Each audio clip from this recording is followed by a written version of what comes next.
This is the inspirational story of the Delport family and their faith in God.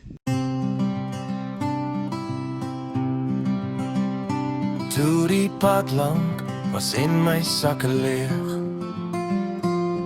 Toe ek moeg was vir hoop en moed begin weeg, was dit nie geld nie, nie roem of plan, maar 'n vriend se stem wat my regop kan.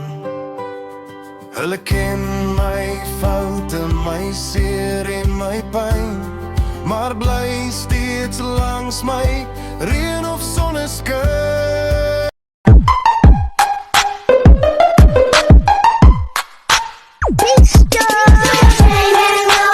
It is with great privilege that I introduce to you the Delport family. Do you mind introducing yourselves to us? My name is Adrian. I'm Maria. I'm Fransha. Marianne. Mia. Piano.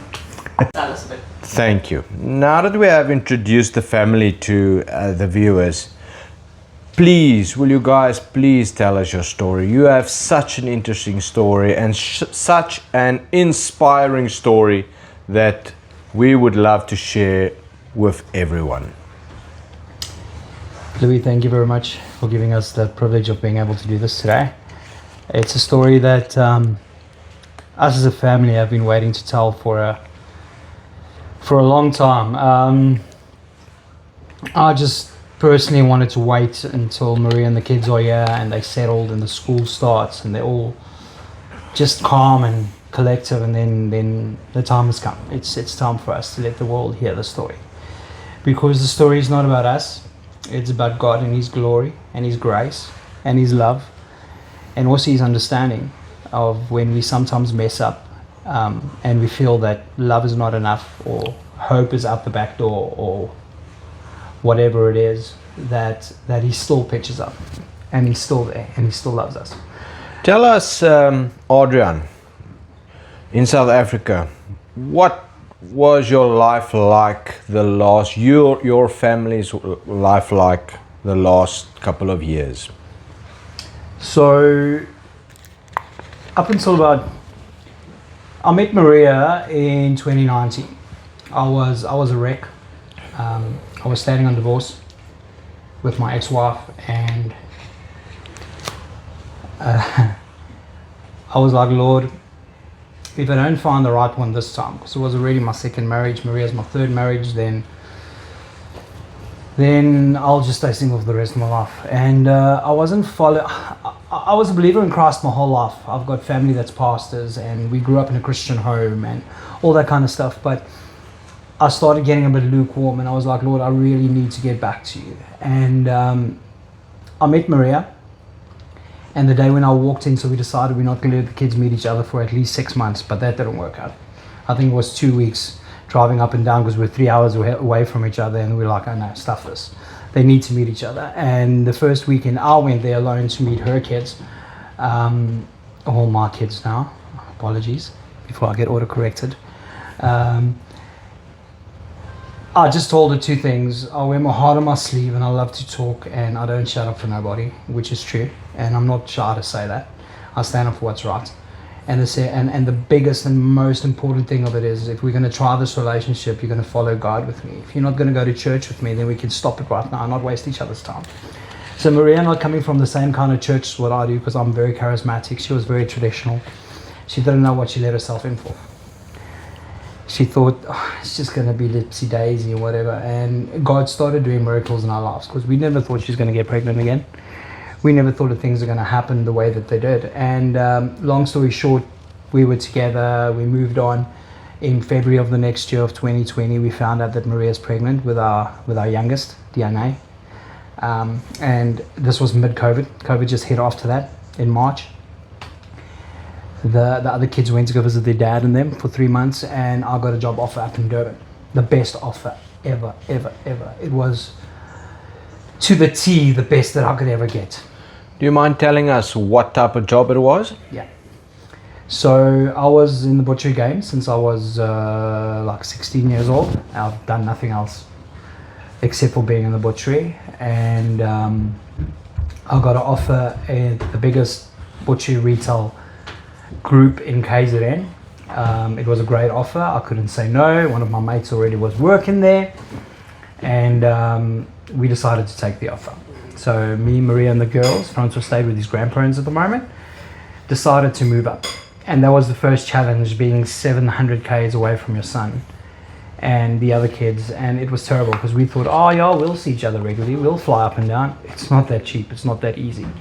And living at the coast, because we moved to Durban, is not as cheap as what you think it is. Things are expensive. Things get, you can live cheaply. We learned that at the end of the day, but things get pricey. So long story short, I started in September 2020 to work for this company. August 20, I'll never forget, August 2023, on the 31st of August, we flew up to Joburg without Maria knowing why, and we went and bought her a brand new Renault Kiger out of the box. At this time, I was earning a proper salary. I was getting proper incentives. Bonuses were great. Money wasn't a problem. We had a lot of problems, but money wasn't one of them. We could really live comfortably in South Africa. Safety wasn't there, but we felt that we had that cushion, you know, financial cushion that was carrying us. And at that moment, we were living the dream. I mean, I was found my way back to the Lord. Me and Maria started serving in church. I was part of a worship team. The kids were falling in with the youth. Things were just great. And then my head started swelling, where I thought that I was untouchable and I can do what I want because I'm a servant of God. I've got all this money. Nothing can happen to me. And on the 22nd of September, I lost my job. Out of the blue, like a big bomb, there was nothing. And that's when our faith got tested, because it was, Lord, why is this happening to me? And the lesson that we had to learn out of all of this is, no matter what you go through, look, God's always there. The only thing that you have to carry with you for all your life is your name, is your reputation. So no matter what it takes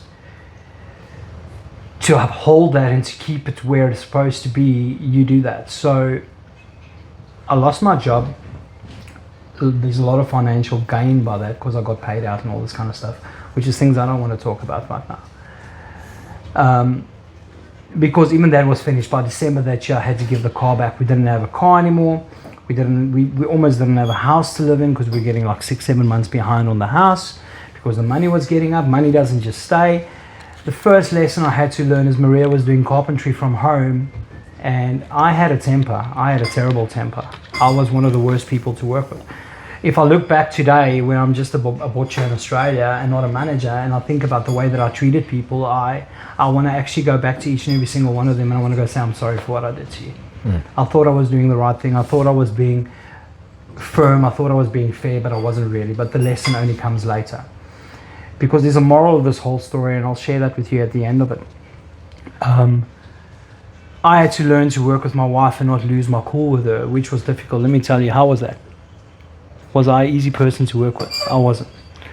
We had fights upon fights upon fights. It was bad. Body bags. Yeah, Maria had a joke that she's going to walk with a body bag and dig a hole, and that's where I'm going to spend the rest of my life, because I was a terrible person. But what happened is, I got back on my knees. And it's sad to say this, but I had to lose everything for me to fully not be in a band and say glory, hallelujah on Sundays and pray in tongues. No. I'm talking about physically being on my knees where I'm saying, Lord, I cannot do nothing without you. I will not be able to have a house tomorrow if it's not for you. And I went on my knees and I was like, Lord, where do we go? What do we do? What is the next step? Because as a South African man, I'm not saying only South Africans are like this, but I can only speak as a South African man because that's what I am. And as an Afrikaner, you get raised that you're the man of the house. You're the breadwinner of the house. You're the one that's supposed to provide for your family. You're supposed to be able to do all these kind of things, send your kids to varsity, do X, Y, and Z. And if there's no income, you're not going to be able to do that. But let me tell you, for those 6-8 months, whatever it is that we did woodwork from home, we ate every single day. There's no one day that we didn't have food. There's not one day that we didn't have power. There's not one day that we didn't have water. I had a landlord from another belief. He's not even Christian, and I owed this man a lot of money at that moment. And Maria had a chandelier on our table, and they came to see us to discuss the way forward. We decided we were going to have to move. We won't be able to afford it. And his wife took the chandelier the night. I'll never forget this. His wife took the chandelier, and Maria said she can have it. And the Monday night we were on our way to a prayer meeting, and he called me to the wall because his house was right next door. And he's like, my wife said I must give this to you. We had not a cent on our names. I did not know where I'm going to get bread the next day. We had nothing. Business was dead. We were busy planning on moving back to Johannesburg into Krugersdorp, where Maria's parents had a house. And he gave me $150 in an envelope. And I'm like, how can I take this from you if I owe you all this money? He's like, my wife said I need to give this to you. This needs to come to you for the chandelier. I'm like, but you don't understand what I'm... He says, no, you don't understand. Take it. And as I walked away, I was like weeping my eyes out and like, Lord, what is this? And it's the Lord saying to me that the word tells us that God sent manna to feed the birds. Sometimes God doesn't always give you the package in the form that you expect it to be. Sometimes not from the person that you expect it to be. Sometimes it's totally off balance, but it's not off balance because it's God's plan. And God's plan can't be off balance. He doesn't ask questions. He does things the way that he plans best for us. And that was part of it. So we moved up to Krugersdorp thinking that we're going to be on fire, because now I'm on my knees every day praying. I'm like, Lord, I'm not doing something if it's not in faith. This is it. I'm going to work for the Lord, and I get to Krugersdorp, and that's not what I'm going to do. I'm not going to work for the Lord. I'm going to be closer to my flat, even more closer. We were there for 6 months. 6 months in my mother-in-law's house. Great things happened. My wife's relationship with her mother was kind of restored, can I say. We were getting closer with the in-laws, all that kind of stuff. I was close to my mum at that moment, who raised me. Yeah, Ma, I love you, by the way. I know you're going to see this, and I love you very much. And if it wasn't for you in my life, I don't know how I would have stayed so faithful and how I would have kept my feet on the ground. So I really I want to honor you, and I love you, and you're an awesome person. I know you're not my biological mother, but I love you. And I could be close to her again, and she can get me on the right road. And that was just a 6 month of reconciliation, getting to know what the Lord wants for us again. And then I get a job, and they take me back to Durban. I'm like, Lord, am I Jonah?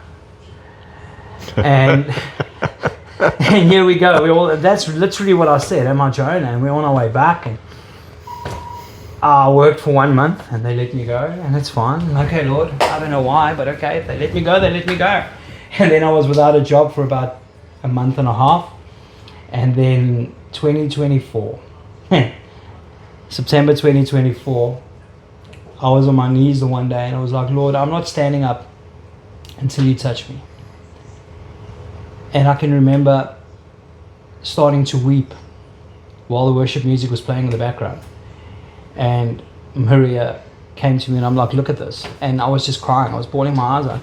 And I anointed the whole family, because that's what the Lord told me to do. And I anointed them, and I prayed for them. And I just kept on crying. And I looked at Maria, and I'm like, I can't stop crying. She said, can you shut up and just let the Lord give you what he wants to give you, because that's what you asked for.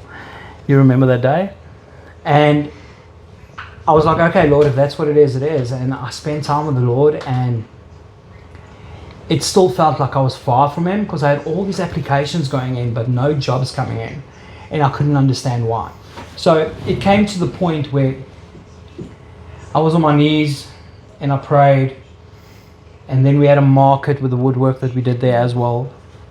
And we got to this place, and we didn't sell one thing, not one thing. But in those 3 hours that I was there, I had a phone call from a recruitment agent who got my CV on PNet, and he offered me a job to go Papua New Guinea. And I was like, ak bang niks. I can do this. I'm not scared. They can do in Papua New Guinea whatever they want. They haven't met me before. I'll go there. It's good money. I'm away at home 6 months. I'm back at home for 3 weeks. Then I'll go again. I come. They can visit me anytime. Looks great. Maria balls her eyes out. She said, that's not what the Lord wants for you. I'm like, how do you know what the Lord wants for me? She's like, because I'm your wife. There's something called oneness. There's something called being in unity with each other. And this is not what the Lord wants for us. I'm telling you now. You got a cloth in front of your eyes, and the bigger prize is actually behind it. and you just thinking that, oh, I can go work overseas and provide for my family. No, that it's not saying that that's what the Lord wants for you. And I was like, okay.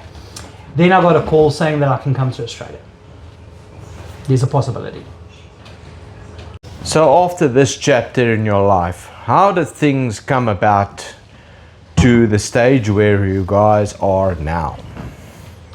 So a friend of mine from South Africa got an opportunity to come to Australia, and he put my name forward. And Sean, our agent, great agent from New World Immigration, contacted me, and there was opportunity for us to come to Australia.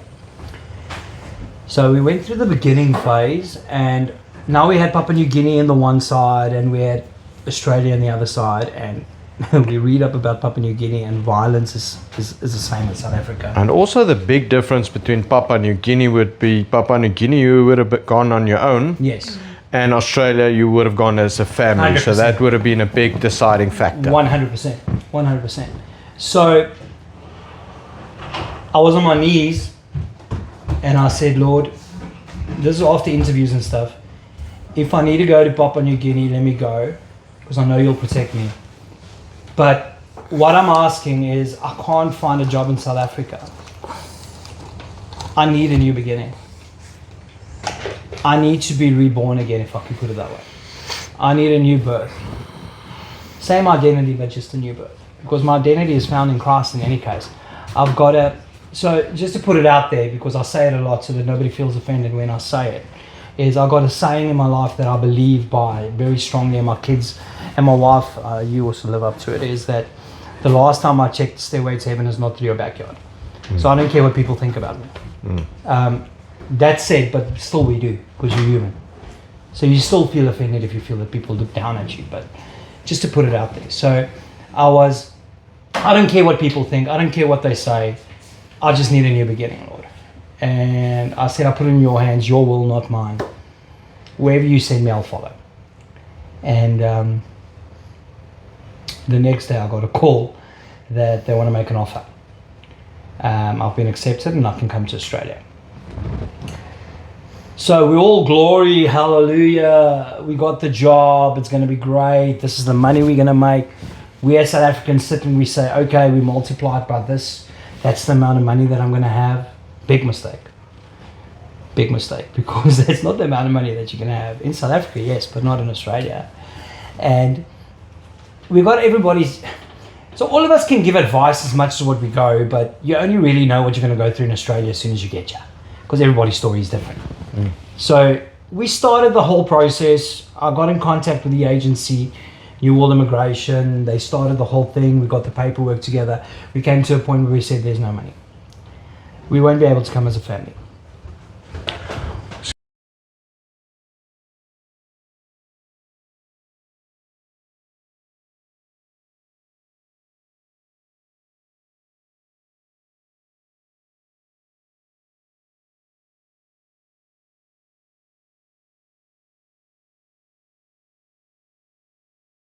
There's no money. What was the initial amount that you needed to get the process started?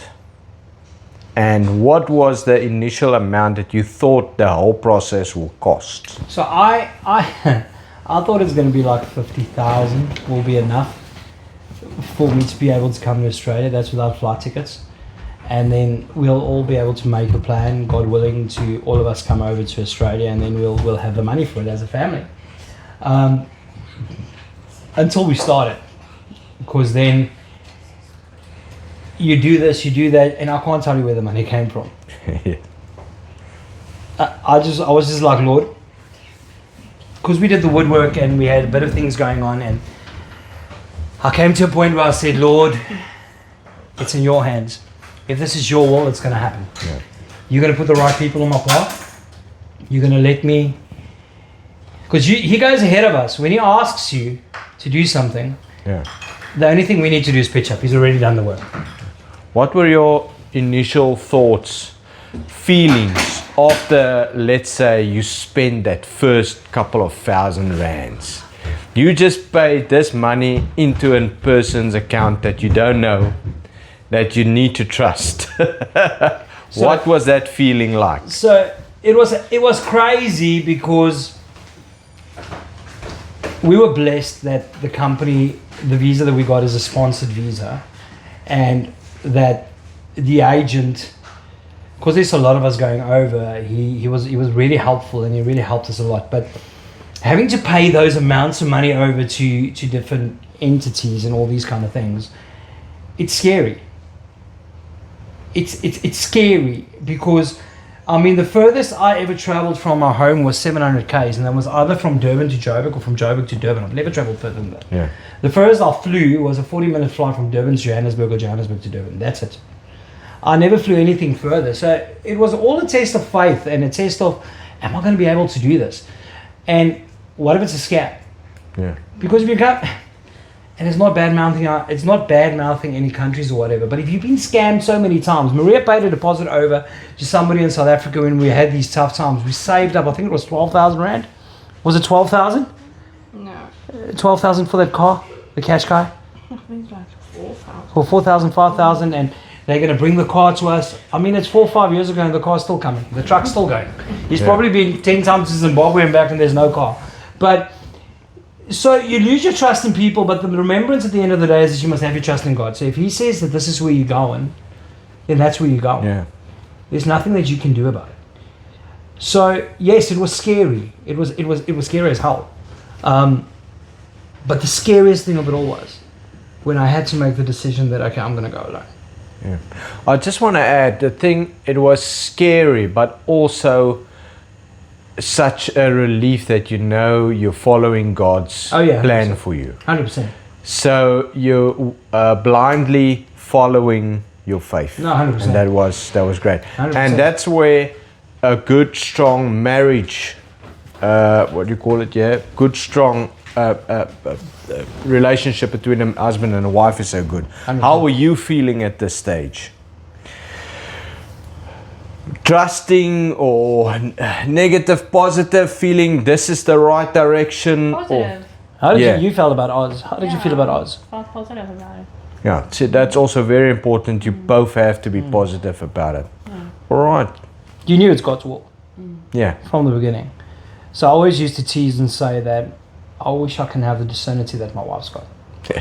She's got discernment that makes me jealous, and is a good jealous. The Lord knows my heart. Honestly, I've known you a couple of months now, and all the time I've heard that your wife has scolded you for not having enough faith. I heard about every single time, and I have the utmost respect for you for that. That's Yeah. So it was hectic Yeah. because. So now the decision was made that I'll be going alone, and we thought only 3 months, and then they'll be with me. That was the limit. 3 months. You remember? 3 months. We were. You must know. In the 6 years that me and Maria's been together, okay, if you don't take out the story where we're coming to where I was in Australia alone, without that, we had one night apart. yeah. When I flew to Joburg for a works function, and we missed our flights back, and I had to sleep over in a hotel, and she was livid. Yeah. She was freaked out because a bit of history. I was a naughty boy. I was a very naughty boy, Yeah. and I was very impulsive. Yeah. And I didn't ask questions. I just did things. And if you dared me to do it, that's why I walk as crooked as what I walk today. Because I didn't say no to nothing. Yeah. I wasn't the guy that says no. Everything Yeah. was yes, okay. How bad can we do it? How quick can we do it? How are we going to do it? You phone me 3 o'clock in the morning, you got a problem? I'll come with a baseball bat. Don't worry, it's fine. But it's not who we are anymore. So the Lord gave me Maria, and she was my best gift that I could ever get. That's why she's my queen. She's my crown. I need to polish her every single day. And I know that you feel exactly the same about Lona, and I know a lot of couples that feel the same way about their spouses, because that's if you're in God's will. So that was the challenge, that the choice was made. I'm going to go alone. Yeah, you say that you were positive, but you were scary that you're going to stay behind alone. It wasn't easy for you. What would your advice be for somebody that's thinking about coming alone first? Don't. There's no way. There's no, you would not There's never no suggest way. it. If you got faith, the only thing you need is faith, your Bible, and the Lord will make a way for you. Because let me tell you something. There's a reason why the word says that what God has put together, no man can ever separate. Yeah. You're not meant to be away from your wife. I'm not talking about people that's expats that work away from home for 6 months. They got an awesome relationship, and I respect that. But there's a big but. If God's put you together and they've made you one, and He's made you one, that's how you're supposed to be. You're not supposed to be 15,000 kilometers away from each other, not knowing what the other one is doing. Because let me tell you, the devil has tested me, and we're getting there. We're getting there. All right, so you got the job. So you got the job. visa. The visa was busy. Halfway through the visa, I'm like, okay, Lord, where am I going to live? What am I going to do? And I started watching TikTok videos of footy, because now we're not going to watch Union anymore, because the Aussies love their footy. They love AFL. They love NRL. I'm still getting my head wrapped around it, but yeah, we're getting there. We're getting there. We got teams to support. That's a good thing. And I got into this page. It was actually your page, LNL, on TikTok, and I saw this video of this couple sitting there. You remember that night we were lying in bed in Toady. So just to give you an idea, when we were living in the Mans and Toads before we moved here, we had nothing. We lived in a wooden cabin that would fit in my lounge. Yeah. A windy house. It was a windy house. Yeah. There was a cupboard put in the front that we made a separation between where the kids slept and where me and Maria slept, just to have a bit of privacy for them and for us. We had a counter put in, which was our kitchen, and then we made our own bathroom and stuff. It wasn't ideal, but it was a roof over our heads. That's what it was, a roof over our heads. We weren't sleeping in the streets. So that's why I say I don't care what people think about me, because God's taken me from there to where I am today. Today I live in a house that I would never afford in South Africa. And it's all glory to Him. It's not about me. I don't have the ability at the age of 40, with all the deficiencies that I've gone through, to be able to do the work that I do today. And I still do it, and it just gets better and better and better every day. So I got into this page with a couple, you and Lona, and you were lying there next in Royal Park, I think it was, or something like that. Royal Park, yes. For 2 weeks. I think it was 2 weeks, and we watched this video, and I was like, oh, they're awesome, they're nice. We started following them. Thought you were celebrities. Thought they were better than us, you know. Yeah, that's what we thought. No, we really thought that, am I right? We thought that. And I was like, hey, I need a place to live, and my mate told me about the Aussie Climbers group, and I went on there, and I posted, is there anybody that can maybe know where I can get a one-bedroom room, or a one-bedroom flat, or a lodge, or wherever where I can stay? It's only for 3 months until my family comes.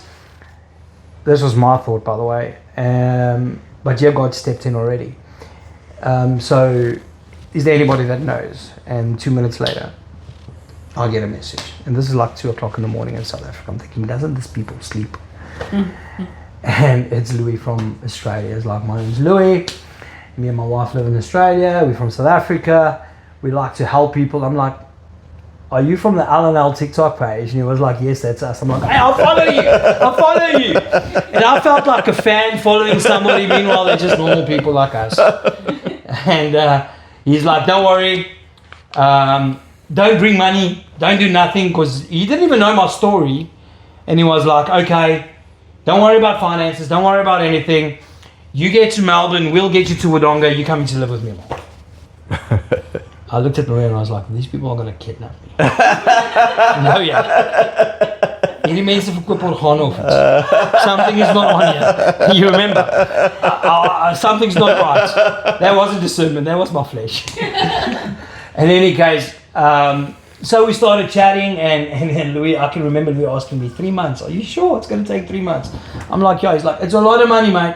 You need to get a bond. I'm like, I don't care. I'll get a bond. I'll get rental. I'll get everything. I'll be sorted. He's like, okay, we'll see.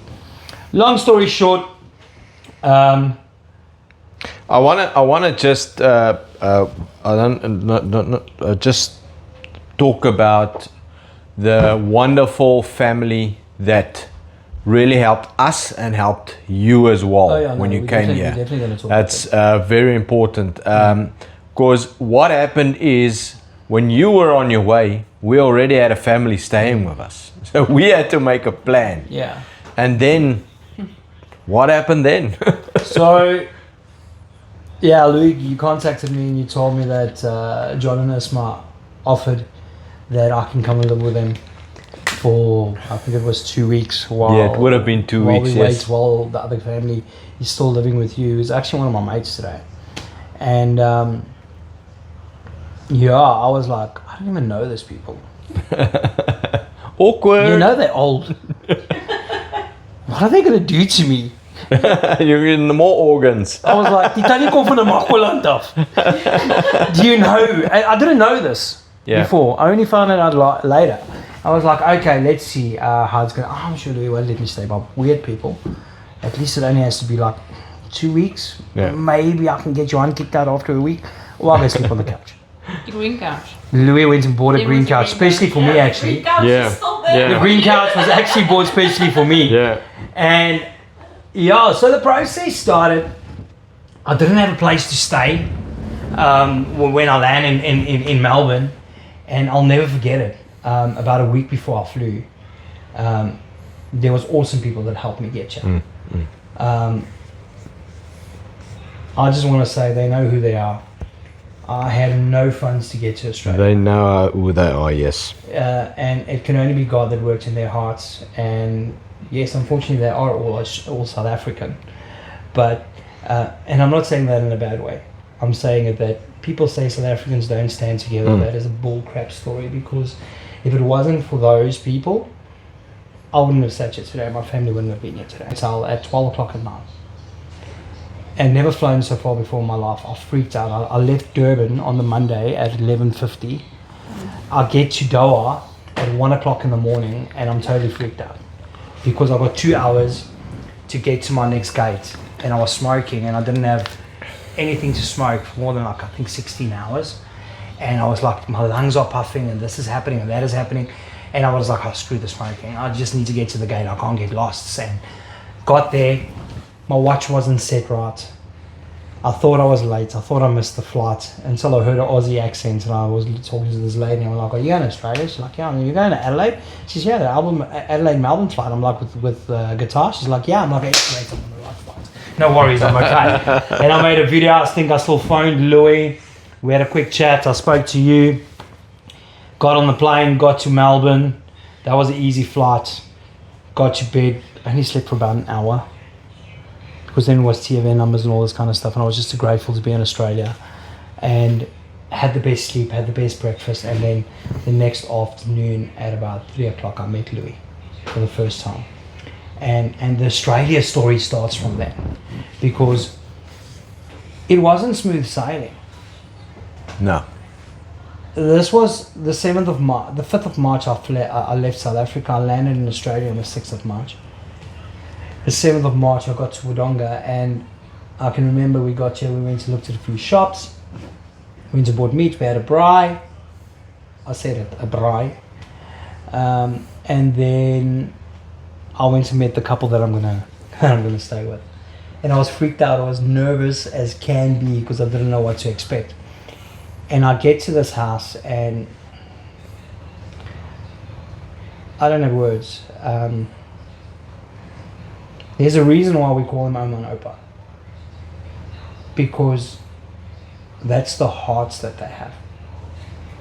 They don't like to be glorified and all this kind of stuff, but I lived with them for 8 months, because I was supposed to stay there for 2 weeks. I woke up on the Thursday morning, and I haven't had lunch until 12, and she got there. Oma got home, and we were going to go do my bank, because Louis still phoned and said, Lona, we'll take you on Friday, go sort out your... I'm like, I'm sorry, it's already organised, we're doing it on Thursday. Oma's taking me, but she got home and she's like, did you have a breakfast yet? I was like, I had some time. She's like, that's not breakfast. I gave it to you to eat when you feel like something sweet. That's not breakfast. I'm like, okay. She had the big fight with me. Have to have breakfast. She made us a sandwich and went to the bank. Went and test drove the first car, same day, all hectic and what. But later that day we had a chat, and she's like, you know, Louis and Lona's house is open for you, but don't feel that I'm chasing you away. If you ever feel that you want to stay, you're welcome to stay. But remember, Louis and Lona's house is open for you. And when the 2 weeks went past, it's like Louis like, are you still coming to us? Lona phoned, Louis phoned, what's happening? So Adrian, you talk about you spent 7 months on your own in Australia. Maria, How was 7 months being alone with the kids in South Africa? On the PG version of all of it. PG version, please. Bad. Really bad. A very yeah, obviously the situation wasn't always that great, but the missing each other, the family being incomplete was tough. Yeah. Would you suggest it to anybody else? All right, so you landed in Australia, you stayed with Isma. How did you settle in at your new job? Yeah, the job was great. The company that we work for is awesome. They're very accommodating. They really help us a lot. My first day there, my contact person looked at me and she's like, listen, yeah, it doesn't matter when it is. So, yeah, the company is very accommodating. They told me it doesn't matter how long it takes. As soon as the family gets here, I can have a week off to let them settle in and all that kind of stuff. So to any butchers out there, if I can give you some motivation or tips, if you come to Australia, it's butcher work. All of us were butchery managers or managers of some form before we came here, but now it's back to the basics. And this is where I want to get to. This is also part of what God wanted for us. Yeah. Part of what God wanted for us, because being humble again. That's what I said I'm going to get to just now. Yeah. Being humble again, not looking down on other people, not making jokes about other people, not I'm not saying not being jokeful, not being joyous, because that's